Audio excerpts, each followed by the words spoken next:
All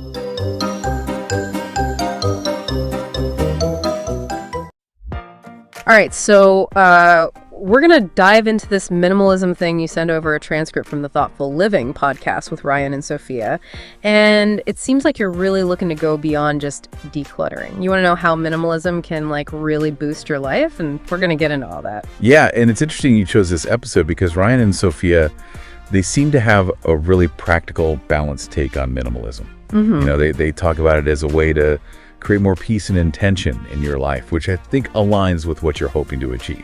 Okay, so before we get too far, let's define what they even mean by minimalism. I mean, we see those pictures of those stark white rooms, but it sounds like there's a lot more to it than that. Absolutely. They both emphasize that it's not about depriving yourself or living in a stark environment. It's about intentionally choosing what you own, how you spend your time, even what occupies your mental space. So it's almost like a mental and digital decluttering too, not just physical stuff. Yeah. Exactly. For example, Sophia talked about feeling overwhelmed by the upkeep of all of her possessions. She had this beautiful china set that she never used, but it was just taking up space and creating this mental burden of, I should be using this, and letting go of it actually freed up her energy. And Ryan, he talked about wanting more peace at home, which he achieved by minimizing distractions. Wow, that makes so much sense. I know I felt that way about certain things in my own life. You hold on to something because you think you should, but it ends up just adding stress. So I'm curious, why do they think minimalism is so relevant now? Is it just a trend, or is there something deeper going on? They actually had some really insightful observations about this. They talked about how modern society kind of pushes us to constantly consume and compare ourselves to others, especially on social media. And you specifically mentioned wanting to reclaim your time and energy. Well, they see minimalism as a powerful antidote to that pressure. Yeah, it's funny because I think a lot of people, myself included, are attracted to those beautiful curated images on social media, but then it creates this pressure to keep up. It's a vicious cycle. It is. And Ryan had this great quote about how minimalism is about designing a life that aligns with your values, not the values that are constantly being marketed to you, which I thought was brilliant. That's fantastic. I want to write that down. So let's say someone is listening to this and thinking, okay, this all sounds great, but where do I even begin? Yeah. What kind of guidance did Ryan and Sophia offer? They both emphasize starting small, which I know can sound cliche, but they actually had some interesting suggestions. Mm-hmm. Instead of trying to overhaul your entire life at once, they recommend picking one area that feels manageable and meaningful to you. Like what? Give me an example. Well, Ryan talked about tackling his digital life. Yeah. First, he started by unsubscribing from all those email newsletters he never actually read, and then he moved on to limiting his social media time.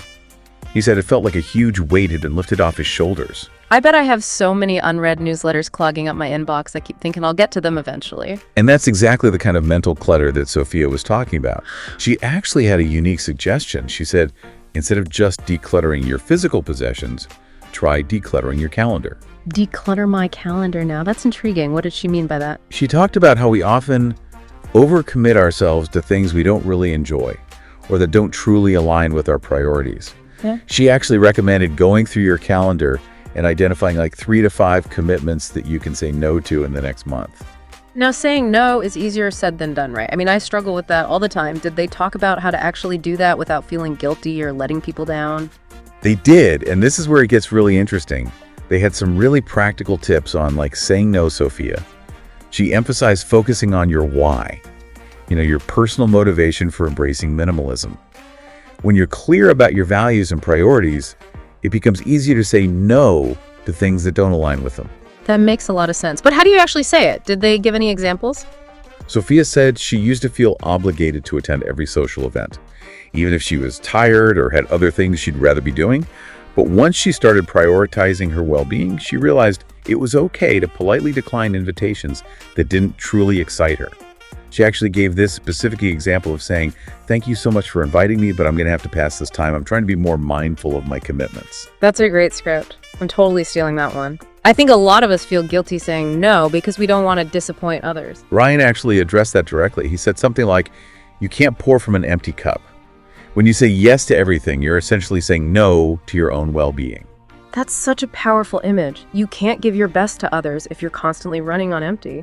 So saying no is actually a way of honoring your own needs and priorities, so you can show up more fully for the things that truly matter. Exactly. And this actually ties into another important aspect of minimalism that Ryan and Sophia highlighted, cultivating gratitude.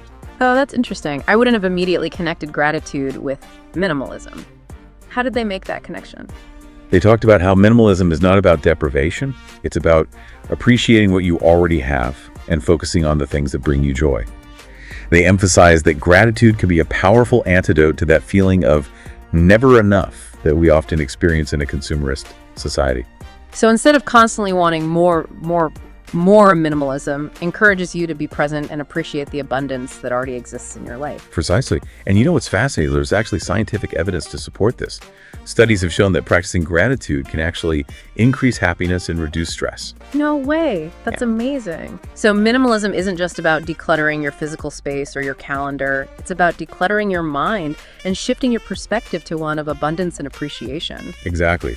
And this shift in perspective can have a ripple effect on all areas of your life. Okay, so we've talked about the philosophy, the why, and the how of getting started, but let's get down to brass tacks. Did Ryan and Sophia offer any practical tips for actually implementing minimalism? They did, and some of them were pretty surprising. Sophia, for example, talked about applying the principle of quality over quantity to her relationships. Hold on, quality over quantity in relationships. What did she mean by that? She said that just like we tend to accumulate a lot of stuff we don't need, we can also accumulate a lot of superficial relationships that don't really add value to our lives. She encouraged listeners to be more intentional about cultivating deeper connections with people who truly matter. That's really interesting. It's almost like decluttering your social circle. Exactly. And she wasn't advocating for becoming a hermit, of course. It's more about being mindful of who you spend your time with and prioritizing relationships that are mutually supportive and enriching. Okay, that makes sense. What other practical tips did they share? Ryan had a great one about letting go of guilt when decluttering. He said so many people hold on to things out of obligation or because they feel bad about getting rid of something they once loved. Oh, I'm so guilty of that. I have clothes in my closet that I haven't worn in years, but I just can't seem to part with them. Ryan actually had a really helpful suggestion. He said, instead of focusing on what you're losing, focus on what you're gaining. What you're gaining? Like what? Well, for him, it was a sense of freedom and clarity. He said that by letting go of physical clutter, he was also letting go of mental and emotional baggage. That's so true. I know when my space is cluttered, my mind feels cluttered too. But letting go of things can be hard. Did they talk about how to make that process easier? They both emphasized that minimalism is a journey, not a destination. They encouraged listeners to be patient with themselves and to experiment with different approaches until they find what works for them. That's a good reminder. It's not about achieving some perfect minimalist ideal. It's about finding what feels right for you. Exactly. And that leads to another important point they made. They emphasized that there's no a right or wrong way to do minimalism. Like what works for one person might not work for another. Yeah. All about finding what resonates with you and adapting it to your own lifestyle and preferences. So it's not about following some rigid set of rules. It's about creating a personalized approach that aligns with your values and goals. Exactly.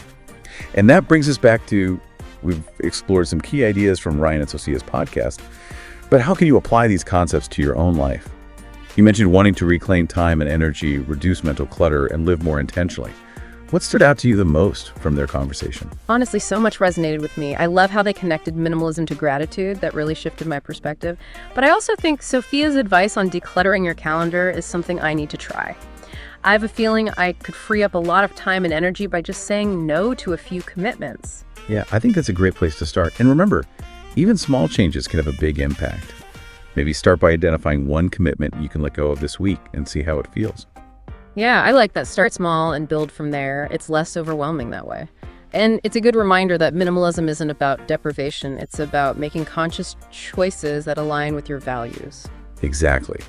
And by focusing on those values, you can create a life that feels more authentic and fulfilling, even with less stuff. So to wrap things up, let me ask you this. If minimalism is about intentionality, as Ryan and Sophia suggest, what areas of your life could benefit most from a mindful reevaluation of your priorities? What feels out of balance right now? That's a great question to ponder. Maybe it's your schedule, your digital habits, your spending, or even your relationships.